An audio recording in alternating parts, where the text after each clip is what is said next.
as soon as I saw there was the AP top 25, Sam, but then as soon as I saw the AFCA poll come out for the FCS, I said, we got to get Sam Herder on the show. Thanks for your time. How you been? How's your summer been? It's been good. Yeah, I got married in June, honeymoon right after that. So it's been a busy summer. And then you add on all the realignment and off the field stuff going on in the college football world. It's been a hectic summer, but definitely a fun one. Where did you go for your honeymoon, if you don't mind me asking? We went to Hawaii. We went to Maui. Paul? So it was. I knew that. I saw it on his timeline. You went there. That's where I got married. Yeah. I got engaged and married in Hawaii, back-to-back years. Where did you go in Hawaii? We went to Maui. Maui, yeah, that's where I honeymooned as well. So, yeah, nice. love Maui. Yeah, it's great stuff. So, Sam, how it was for the longest time, kind of just North Dakota State, and then South Dakota State. They were good, but they weren't on the level.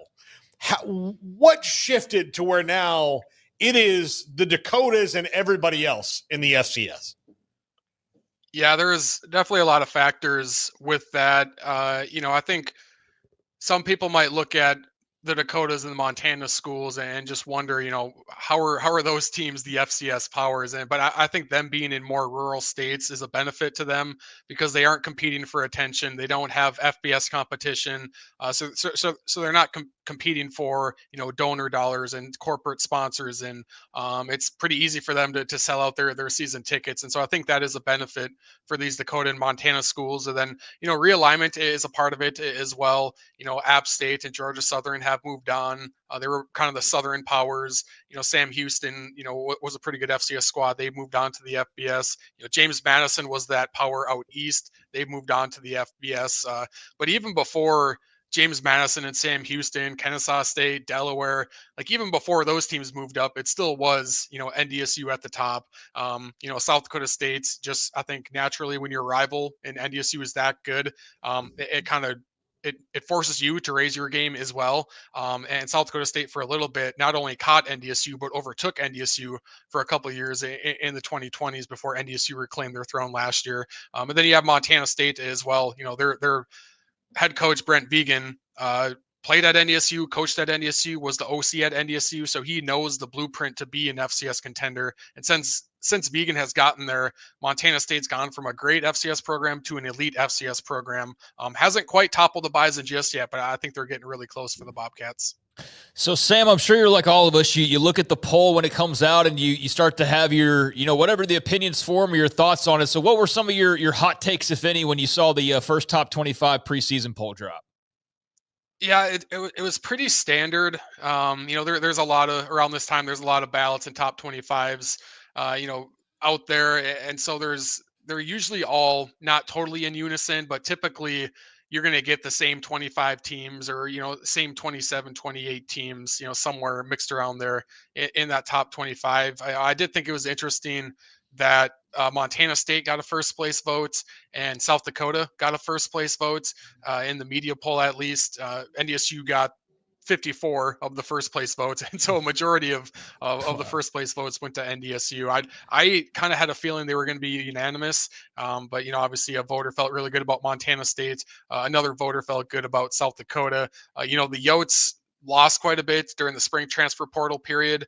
Had they been able to retain those guys, I think the Yotes would have had a good argument to be number one. But maybe that was one thing that stuck out. Was just a couple of first place votes getting scattered out there outside of the Bison. How has North Dakota State, with, of course, Craig Bold and Kleiman and Polisak now, how have they been able to? Is it just because they just continue the continuity with the staff? Because they also had great run. Rocky Hager had a great run too. But how have they been able to continue to win, at least in making sure what they've done at head coach? Because that doesn't always work out that way. Yeah, it's really marvelous to see. And, folks can say, whatever they want about, FCS and, there's a lot of us in the FCS that we're also rooting for NDSU to move up to the FBS because we like to see something different, every now and then. But, NDSU hasn't gotten that FBS conference invite. And so until they do, it's really hard to see them getting off of the train tracks. I mean, they're just, they got off the tracks a little bit in 22, 23, and South Dakota State overtook them in a big way. But like I said, NDSU won it all last year to kind of reclaim that throne. I just think they have a system in place. When they lose a head coach or a quarterback, they just have a system in place that allows them to just reload and reload and reload. And they've been winning national championships before their Division I era. I mean, I don't know how many, but they won a lot of D2 national championships. And so they just have that generation after generation after generation of alum and former Bison players and fan bases and fans and season ticket holders.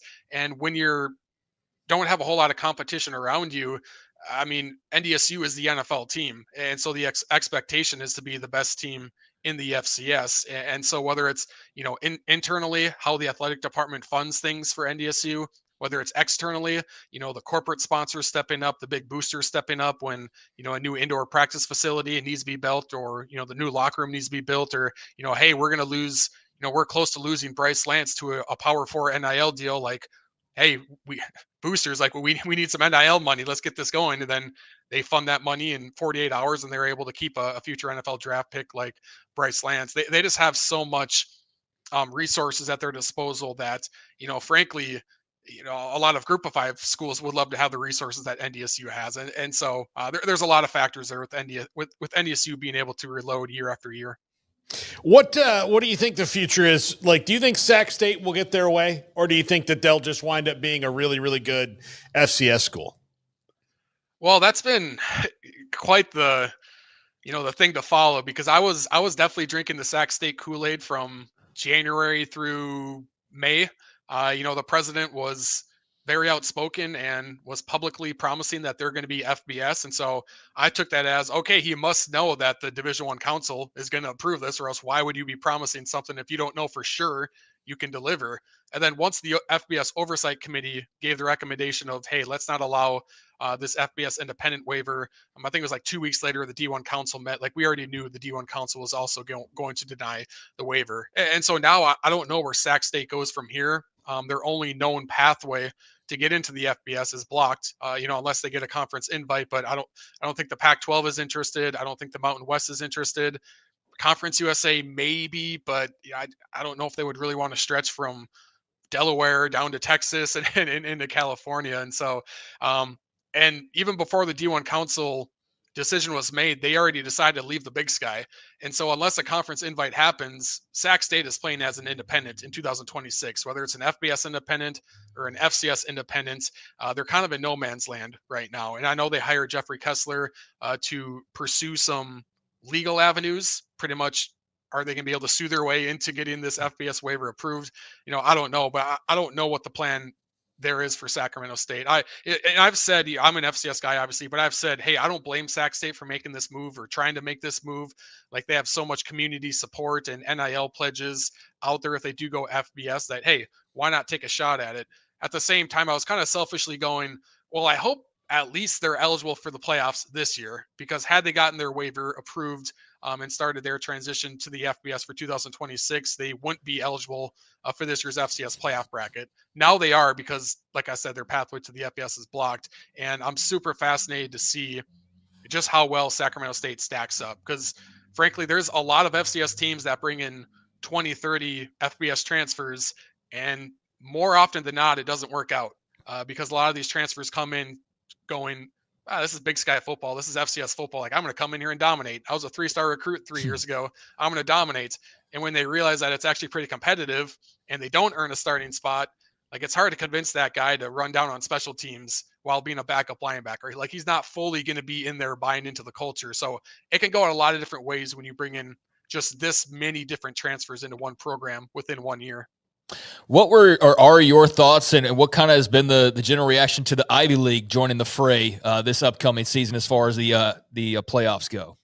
Yeah, I think there's great excitement with that, because with realignment happening, there's been a lot of, whether it's blue bloods or just well-known program names that move the needle, they've since moved on to the FBS. And obviously the FCS is really kind of concentrated in the Midwest when you look at who makes up the semifinals and the title game throughout the 2020s. And so I just think having the Ivy League in the playoffs now, I mean, those are brand names, whether it's Harvard or Princeton or Dartmouth. It seems like Harvard is certainly the favorites. And I think they can make a decent amount of noise this year. So I do think there's excitement to get those brands into the FCS playoffs. It'll be interesting to see how they perform because I've said this before, there's a lot of first-time FCS playoff participants, whether it was Tarleton State last year or I remember like Kennesaw State in 2017, 2018, like they come into the FCS playoff bracket with high expectations to make a lot of noise.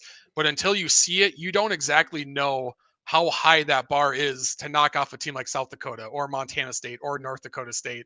And so a part of me kind of feels that the Ivy League champion is going to go in the playoffs. They might win one game. Maybe they make it to the quarterfinals, but once they get thrown to the Wolves and they play one of these flyover state teams, they're going to say, oh, okay, this is what it takes to be an FCS national title contender. And maybe they put a little bit more resources in the football. They recruit a little bit differently. They get more depth on the offensive and defensive lines. I've heard coaches say that plenty of times. We didn't know what we didn't know until we saw it. And then we go, okay, that's what we need to be on their level. Yeah, you want a piece of us? Okay. Yeah. You know what I think is going to happen with the Ivy Leagues early on? Like every movie you've seen with like the snobby like school, and then they play like the upstart kids from the little town. Like that's good. Like, or they're going to go and they're going to be like, hey, Rickerson, you're from North Dakota. Tell us how it's like.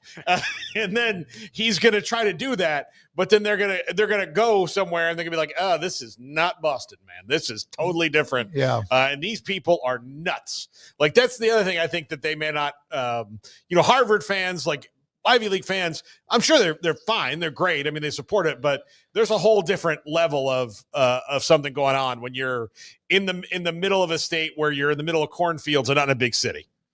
Yeah. I mean, I hope that Harvard goes to Missoula, Montana, in finals this year. And a lot of Harvard people go to Montana to check out this game and they're going to be like, well, is this the SEC? Like what? These guys are crazy. Like it is absolutely madness here. So that's what makes it exciting because there is, potentially some new matchups that we've never seen before. I mean, I would love NDSU to play Princeton or Montana State to play Harvard or, UIW plays Dartmouth. Like those are fun potential matchups that we could be seeing now. Hey, one more thing, Sam. The realignment, you brought that up. A lot of it, the attentions with the FBS, with what's happened with all of the Power 4 conferences, but it looks like the FCS is just as volatile. Is that correct? Yeah, there's just so much movement going on, whether it is FCS to FCS. I mean, just today I broke the news that Tennessee Tech is heading to the SoCon.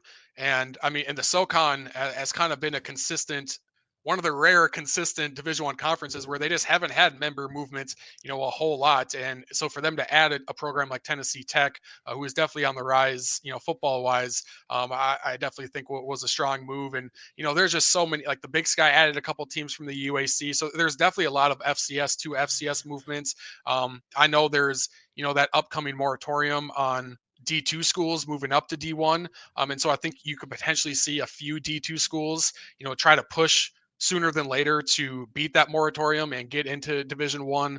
And then, of course, there's always the FCS to FBS. That's honestly one of the biggest talking points of who's going to be that next team to move to the FBS. And, whether it's Sac State getting in somehow, whether it's the Mountain West going after some FCS teams, I don't know how likely that is, but UC Davis is out there. Tarleton State is out there. NDSU certainly internally would like to go to the FBS. They're just kind of waiting on that right invite. So realignment, there's always that trickle down.